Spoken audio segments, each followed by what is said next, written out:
got him.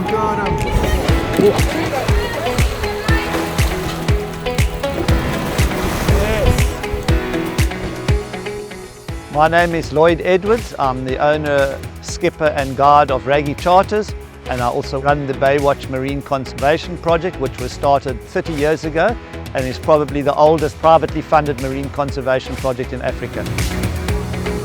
So today we are on Bird Island in the eastern extremity of Algoa Bay, and it's the centre of the Greater Addo Marine Protected Area. We're on a whale and dolphin viewing trip. Algoa Bay is probably one of the best places in the world to view whales and dolphins because of the huge diversity of species and the actual abundance of them. Algoa Bay is also known as the bottlenose dolphin capital of the world, and we have about 28,500 dolphins that use the bay. So finding dolphins in our bay is a 99% hit rate. I'm Purity Kosa and I'm a marine tour guide with Raggy Charters. So we see a lot of cetaceans, for example the Indo-Pacific bottlenose dolphins. We also see a lot of migratory whales and penguins.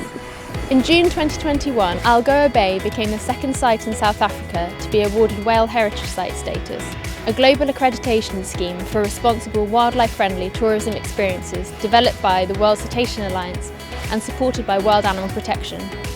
The Whale Heritage Site initiative is really, well, it's a certification programme, that's the first thing we should say, but it's about sites, it's about destinations, and it's really about responsible tourism, and particularly responsible, sustainable whale and dolphin watching tourism. We call it the gold standard for global whale watching. If you go to a whale heritage site, you can be sure that the trip that you would take to see these animals really puts the animals first. It puts their welfare and their conservation first, and that is a wonderful thing.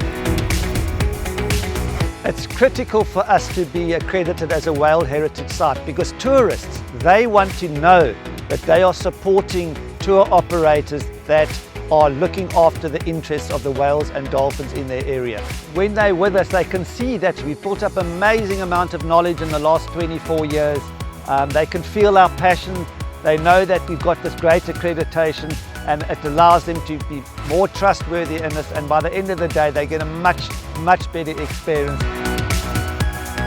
We view whale heritage sites as the future for whale and dolphin tourism, really.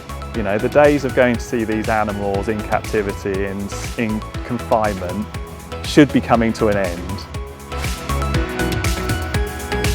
Captive whales and dolphins spend their entire lives in small barren tanks, performing unnatural and demeaning tricks in exchange for food. Dolphins are intelligent wild animals, and so their confinement and use in entertainment is highly unethical. You're going to learn nothing about these animals in a tank. You're not seeing them behaving normally, you're not seeing the environment that they live in. Instead, why not go to a whale heritage site where the people really care about these animals, and that is obvious. We know that the years of having dolphins and other cetacean species and things in captivity is becoming a thing of the past, and we're progressing. Why not come and see them in a natural habitat that is not manufactured by training? The difference between seeing a whale and a dolphin in captivity and in the wild is absolutely huge. When you see it in the wild, you see it at work in its natural day, interacting with each other, fighting with each other, playing with each other, surfing the waves. It's incredible to see the speed at which they can move. They're so alive, they're so intelligent, they're so in tune with nature. I like watching the visitors because to see the expression on their faces is absolutely incredible. And with dolphins, they just never get tired of them. Today was a beautiful day in Algoa Bay, and it was a tremendous event. Dolphins are such a beautiful animal, and we saw them diving out of the waves and catching waves. The dolphins are always the highlight of this trip.